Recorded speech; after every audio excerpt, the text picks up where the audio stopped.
What's going on, everybody? Happy Saturday. Right now, we are actually on the edge of free agent, the new NFL season. We definitely got a lot to talk about. We're definitely going to talk about some of the combine. Who do you felt as though was kind of the impressive people in the combine, the free agent market, the most recent releases, and the most recent trades, and how that affects fantasy. So sit back, relax, and enjoy that fantasy show.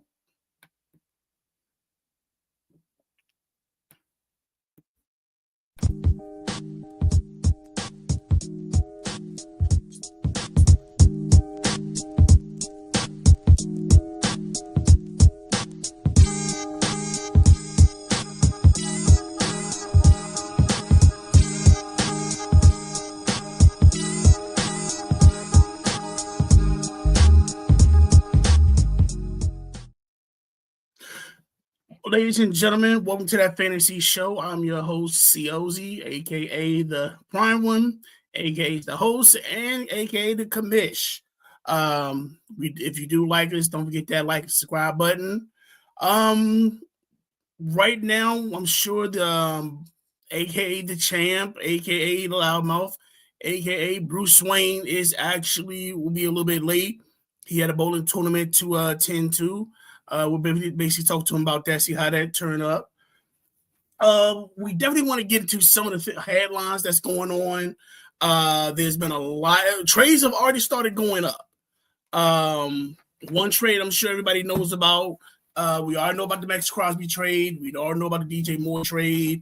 And we know about the Montgomery trade. Those are the three that's been going through. Then there are some recent releases: Geno Smith, Kyle Murray. I'm trying to think who else, but those will probably be too much the two big ones. So we'll definitely be getting into that. First, we definitely want to discuss the DJ first trade that took place was the DJ Moore trade. With DJ Moore originally started from Carolina.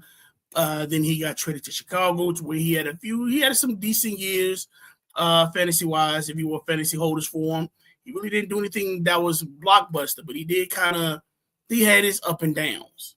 Now he's going to Buffalo, and I guess my biggest question with that would be, did Buffalo get their main guy? And that's the biggest question that I'm having right now. I'm not saying DJ Moore is not that premier wide receiver, but what I am saying is that is DJ Moore past his prime? And I don't mean to say it in a bad way, but technically speaking, he's been in league for quite some time. He's been on three different teams. And it's a question to where, okay, is he strong enough to actually do something with Buffalo? I think Buffalo still has a chance in free agent to actually get somebody more of a veteran person, not more veteran, but what's the word I want to say?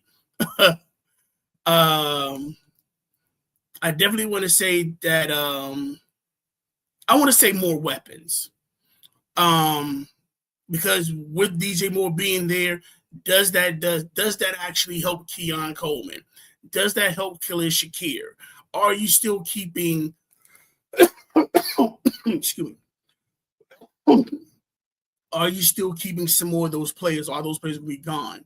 Are those players that they're looking at with the draft? So sorry about that. I need to get a drink real quick. So regarding that, I do feel as though DJ Moore, I will probably say as of right now, I look at DJ Moore as a good flex, maybe a good backup. I don't know how. I'll probably say it depends on more information or more. I want to say it depends on more information or more actual players that are actually joining the Bills. But we all know DJ Moore has had his games to where he blows up. We can't take away from the actual game. His last game when he played against the Green Bay Packers, and he actually caught the winning touchdown. That's kind of a great way to leave Mark in Chicago, knowing, hey, you made your mark. The next one is Montgomery, who was with the Detroit Lions. He was part of the Sonic and Knuckles team. Him and Jahmyr Gibbs. Now he's going to the Texans. Now also with the Texans, because of that, they also released Joe Mixon. Now I do wonder with Marks and with Montgomery in, is that the new Sonic? Is that the new Sonic and Knuckles? I will say this, but and then on top of that, because I'm thinking because of the injuries Joe Mixon had, and then on top of that, you still have he was the Cleveland's running. He was Cleveland's old running back. He's there. Are they going to be releasing him, or is he just the third? Or is he going to be the third string running back? That'd be another question to bring up as well. But with Montgomery going there, does that make him a factor fantasy wise? Does that actually boost his fantasy rating? Does that drop his fantasy rating? Is the question. And I'm going to say, yeah, because with Montgomery, I think Montgomery is more healthier than Joe Mixon's been, because Joe Mixon has had numerous injuries, even when he was in Cincinnati, and then with the Texans. He had a few good years. He had a few good games to start. Then later on, you just got hit with more injuries. So I definitely feel as though that will actually take something out. That would actually help the Texans. Now, why the Lions would give up such an asset is something that I'm kind of wondering. Because I get it to where, yeah, Jahmyr Gibbs is your future. I get that. He's playing a hell of a lot better. But I do feel as though he wouldn't be playing this good without Ty Montgomery.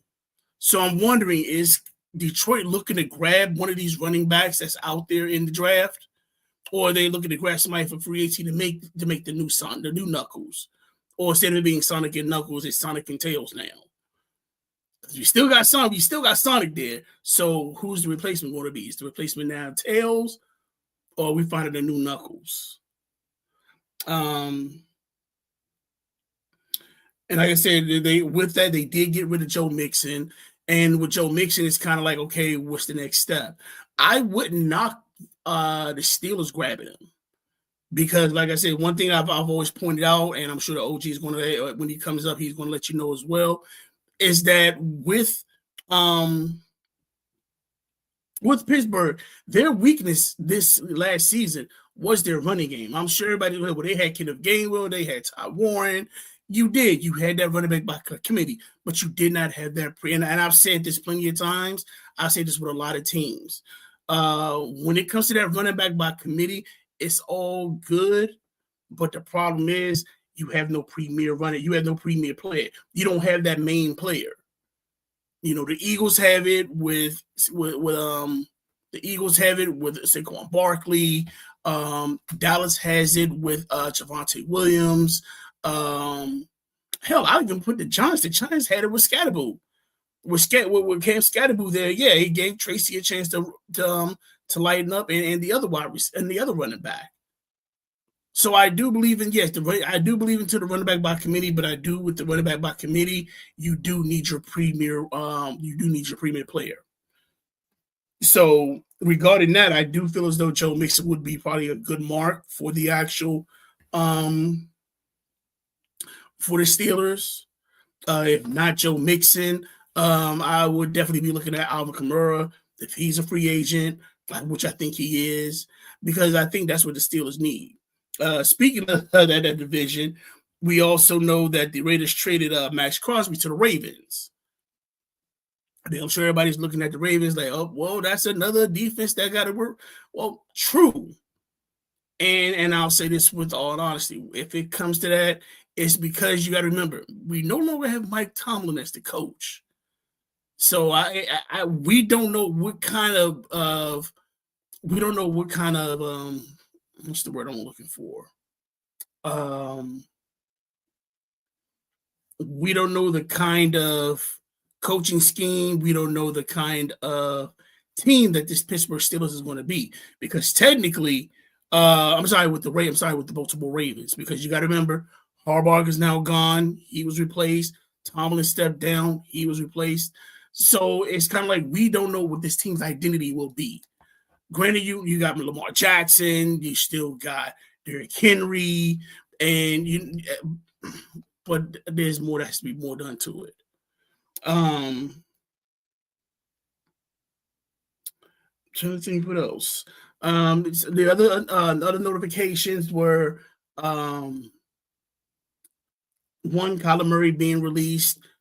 Geno, so we kind of knew Geno was going to be gone, especially with them having the first pick, and they're already talking about getting Mendoza. So that's a completely different story. That's something for another day. I'm trying to get some more information. Let's see.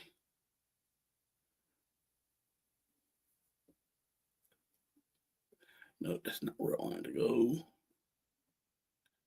Hold on. That's where I wanted to go.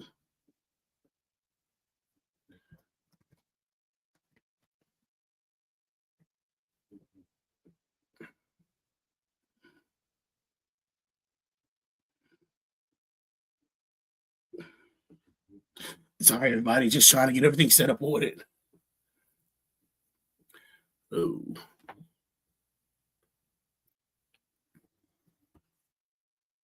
Sorry, everybody. Just trying to get everything set up with it.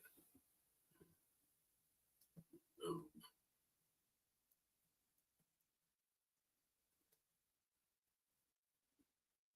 All right, we're back. Sorry about that. Just had to get some other stuff situated and discombobulated and all that whatnot. So with free agency looming right around the corner, we definitely wanted to try to discuss some of the actual potential trades that was going on, or what trades that we might see.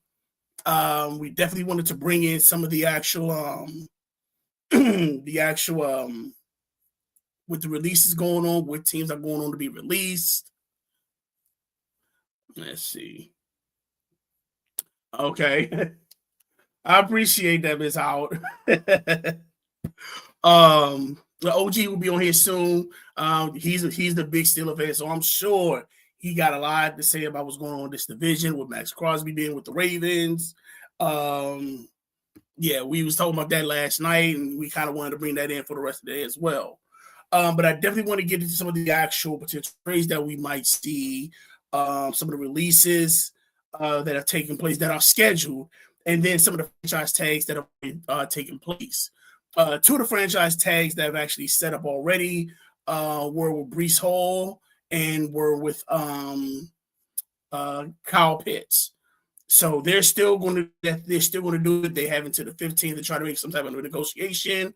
If not, then again they're back up on the market, which is going to be pretty interesting because with these two players, I can see them fit into a lot of teams, especially for fantasy purposes, which is what we're here for, so to get you set up.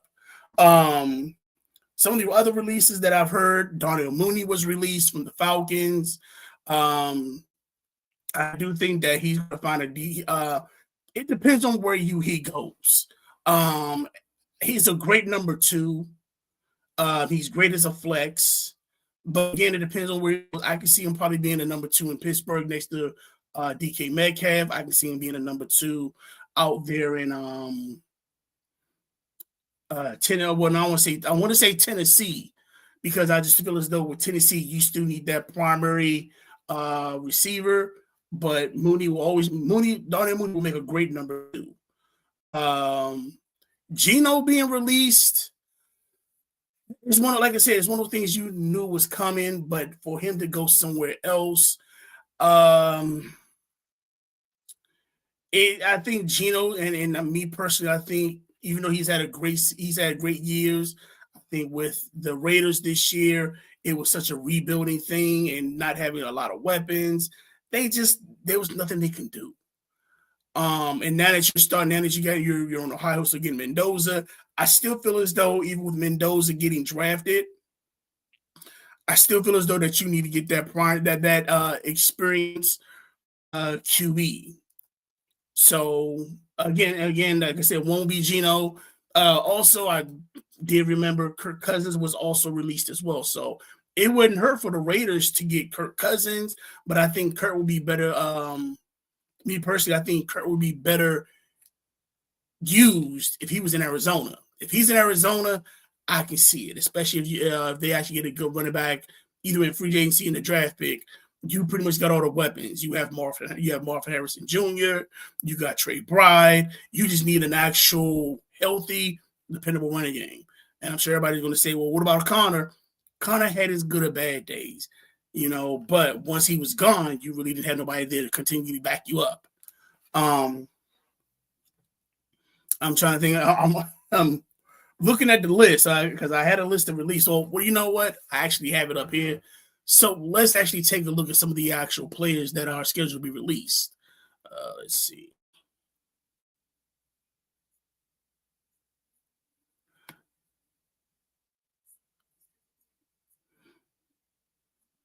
Here it is.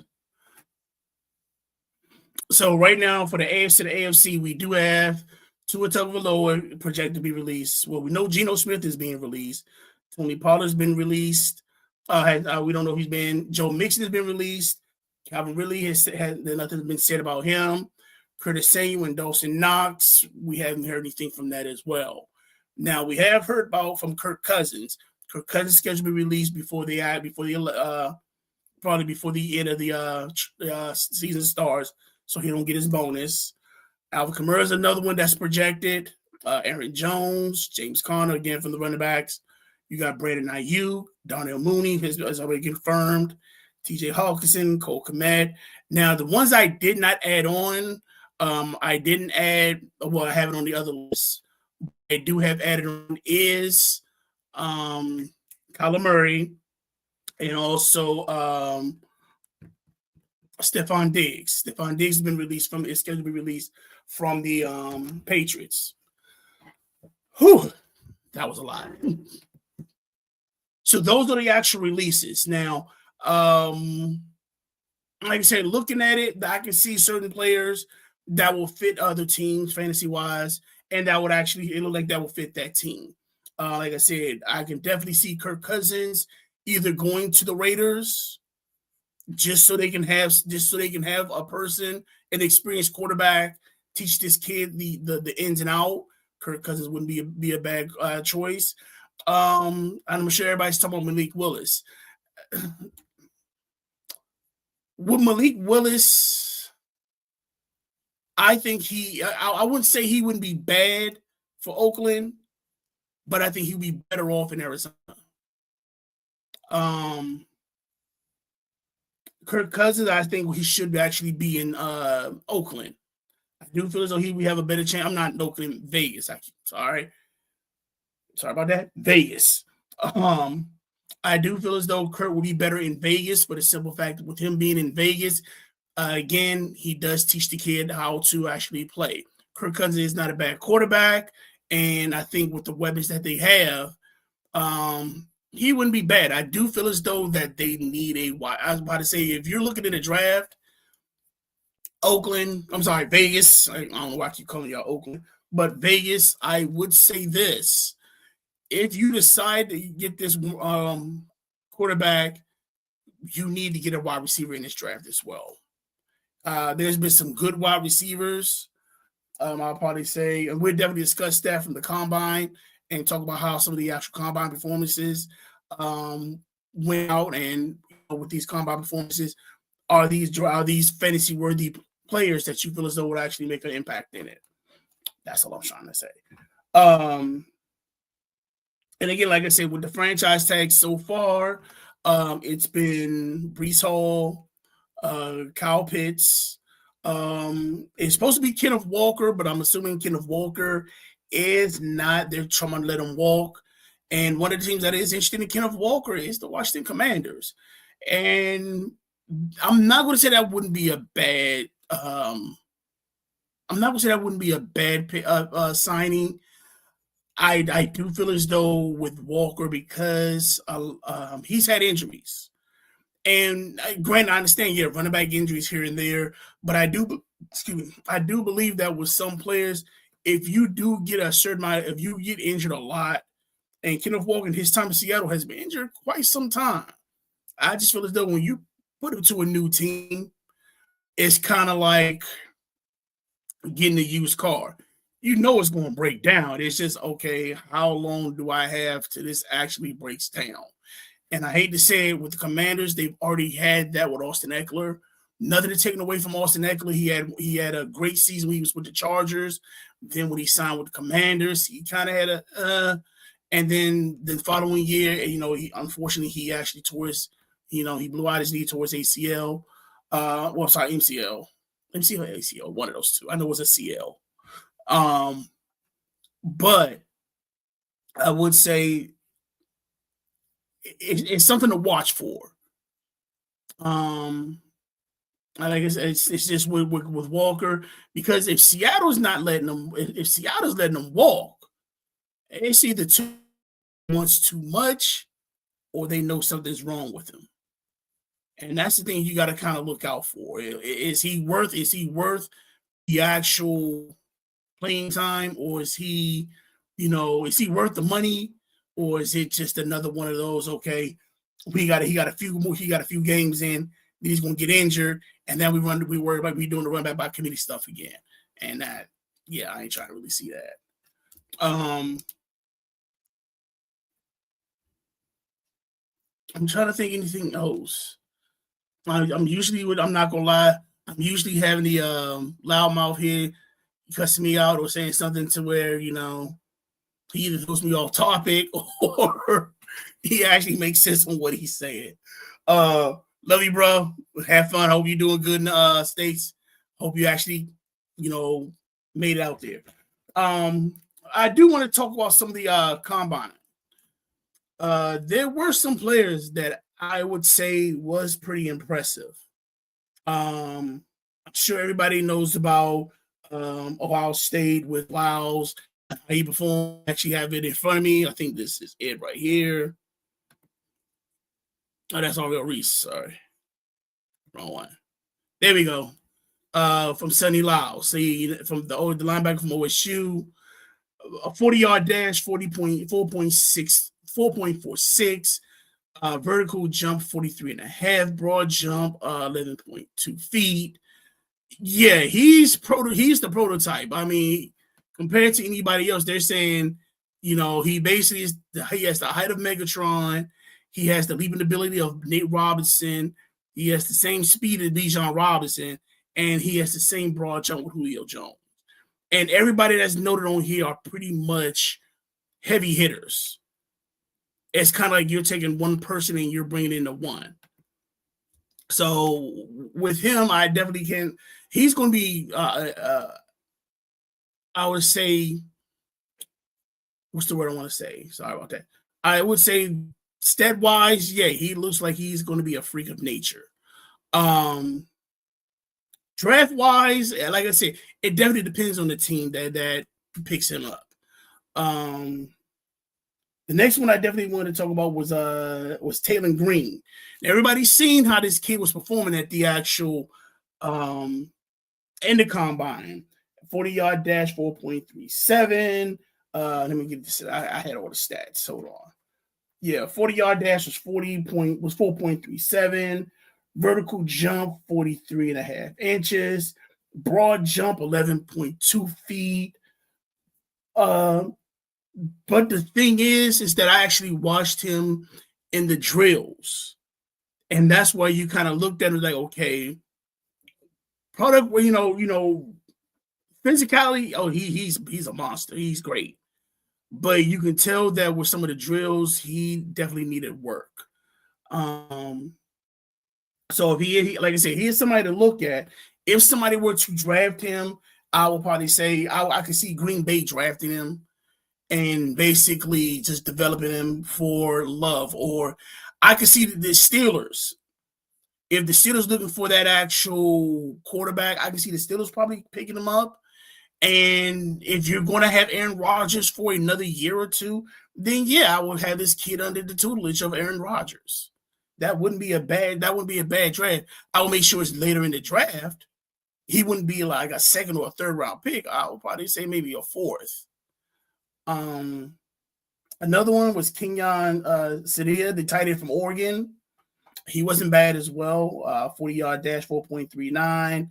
10-yard split was 1.54. Vertical jump, 43.5 feet. Again, this is a 6'3", 240-pound tight end. So I can definitely see him. I can see him being in the later round, late in the first round. Somebody maybe like, quiet as kept, maybe Kansas City, if they can actually pick up another pick, because we know they got one already in the earlier rounds. Who's to say they don't try to make a trade to get up in the earlier rounds to pick him up before somebody else does? And then we had Mike Washington. He was kind of the impressive. It was kind of like everybody knew about Jordan Love. We didn't know anybody else or any other running backs until he showed up and he did what he had to do. I'm not gonna lie, the kid is phenomenal. My question would be, who would you draft first? Either Jordan Love or Mike Washington. Hopefully, because pro days are coming up, and with the pro day, I definitely can see that being the actual end all say all. But like I said, I understand everybody's in love with Love, but Mike Washington, he's somebody to look at. It's like the question is, who's going to grab him first? I mean, who would you rather have first, Love or Washington? Now, also wide receiver wise, there were a few that I was impressed by. I had Zachariah Brands, the wide receiver from Florida.